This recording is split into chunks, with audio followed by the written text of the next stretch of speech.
Okay, so yesterday I made a video, and I was questioning what would the first kid aboard the International Space Station be? What country he would actually be if that's where he was born at. But I wanted to get a couple things clear. I said aboard.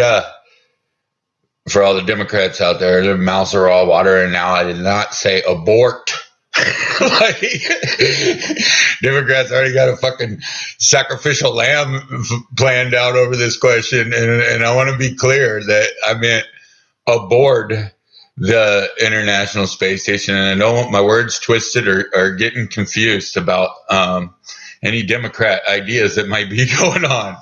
So yesterday, a buddy, I always use the term hybrid Hebrew in the post and everything, and it's something I thought about a long time ago, and I don't think you're supposed to think this like biblically and everything, but it's always been in my mind, I suppose, ever since everybody took up the excuse for people being in my country illegally as well, they were here first. Well, ever since then, I've been like on this mission to figure out who was actually here first, and I don't mean America, I mean on the planet. like,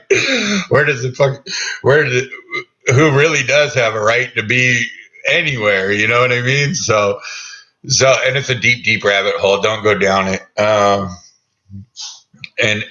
it's like, okay, so when I was thinking about this in religion, it made sense to me. The Bible talks about America and the first and the last and everything like that. And it also gives you an idea of what kind of knowledge, also running programs where you're collecting DNA and things like that. So I'm thinking of it in a religious aspect, and it's like, well, yeah, like America is the melting pot of civilization, and it's, I always wondered, like, how did you got all these monarchies all over the world and all these countries that existed long before us, and how did that even become? Like you had to be a royal bloodline in order to be anybody, So I'm like, I was just thinking to myself, where did it start and how did it expand out from there? Like, what did like, let's say Korea was the first Orientals or Asians, and they mated with a Russian or something, and this Russian Korean child both came of a royal bloodline, and their child was now the first Vietnamese, or you know what I'm saying, and then because he was the prince, but really of what country, so like, so he got his own country, and did it expand out from there and everything, and how did people become purebreds or thoroughbreds is what's going through my mind, because like I'm always told that in America we're mutts, we're the melting pot of civilization, and the Bible speaks about America like in a way higher concept, and I started thinking,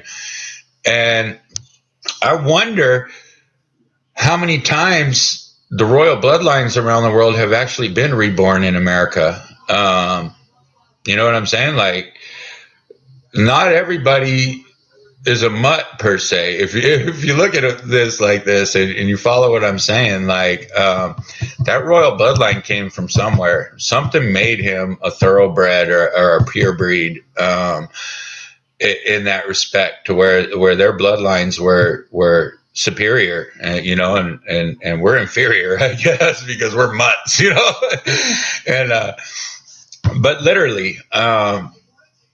The first and the last and everything, and the mentions of America in the Bible and this and that, it all started unwinding or connecting in my head.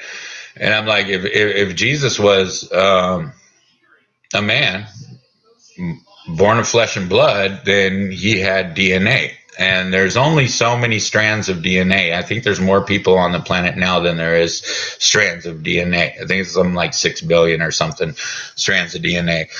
I'm not 100% confident, but there's more people on the earth than there is DNA strands. So there is more than one person with the same DNA.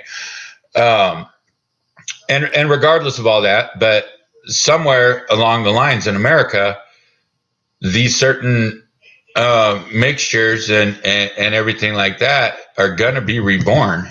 So when I imagine like Jesus and his DNA, and then I start thinking like, like it'll be reborn in America in the melting pot. It's theoretically impossible for it not to, as long as somewhere in time it will be done. And the same could be said for any royal bloodline. Like if that makes you superior, your bloodline, to be English, and that's your superiority that makes you a monarchy, a king above the people,